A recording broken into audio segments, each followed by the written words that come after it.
Good evening, I'm Razdan and let's get straight into the heart of the matter. The India-US nuclear deal. Was this a diplomatic mirage or a strategic earthquake? Was it a miscalculation or a masterstroke? Tonight, we cut through the rhetoric. Joining us will be Mrs. Nirupama Rao, a diplomacy veteran, and Ms. Meira Kumar, a political heavyweight.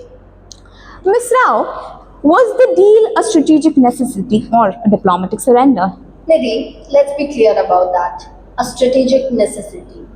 The India's non-proliferation record was our leverage. The NSG waiver and the 123 agreement, these were calculated moves. The US saw India as a counterweight, as a partner, not as a subservience or convergence. Sovereignty concerns, valid, but the strategic opportunity outweighed the risk. We have recalibrated our position. Nirupama, with respect, political reality was messier. Domestic anxieties were real. High DAC, future pressure not frivolous. The government had to assure energy security? Yes, but the political ramification was broader. Trust, perception, crucial. Questions remain unanswered even now. Nirupama ma'am, Meera ma'am cuts to the heart of the matter. Trust and perception. Was the government's narrative convincing enough to quell the rising tide of domestic skepticism? Meera ma'am, specific assurances, and I mean specific, were they delivered? Were they sufficient? Nirupama ma'am, you negotiated the deal with the government. So how did the government balance out the imperatives of this deal? Especially when given that the domestic doubts were very loud and clear. Rapid fire, please.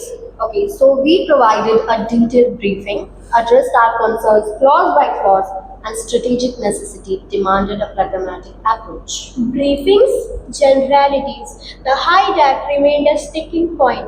Specific guarantees were needed, not rhetoric.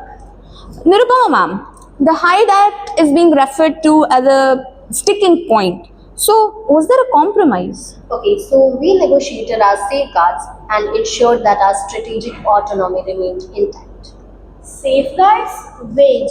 The doubt lingered. The political fallout was significant. Meera ma'am, now that you mention it, the political fallout, what was, in your opinion, the crucial thing that happened wrong?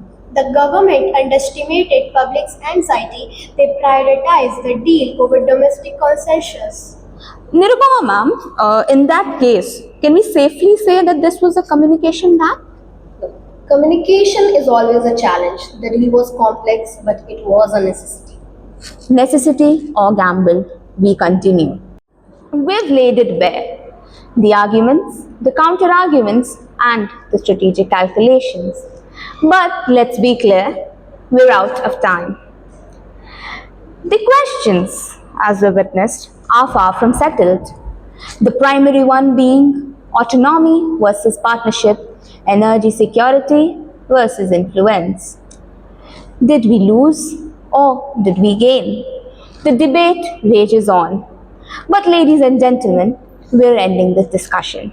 For the reality is that the echoes of this deal, for better or worse, will resonate through India's foreign policy, regardless of our individual conclusions. We are left with questions, and that's where we leave it. Thank you. Good morning, I am Ritunjay Mohapatra. Let's talk weather. As of 9th April 2008, across North India, the average temperature high was around 30 to 32 degrees Celsius with clear and dry conditions. South India experienced warm and dry temperature at an averaging high of 32 to 34 degrees Celsius with increasing humidity. West India was hot and dry with an average of 34 to 36 degrees Celsius. Northeast saw mild condition with high 20s and a slight chances of shower. Overall, India experienced a warm and predominantly dry day. Thank you. Good morning. I am Vimal Mohan. You are viewing Subha Savere. On 8th of April 2008, a significant development occurred regarding the upcoming IPL. Following a constructive dialogue with Sports Journalists Federation of India and senior editors, the league decided to relax its initial media guidelines. This move, seen as a positive step, aims to ensure a more comprehensive and independent reporting of the inaugural season, a welcome sign for media coverage of this anticipated event. We will continue to follow the story right here on Subha Savere.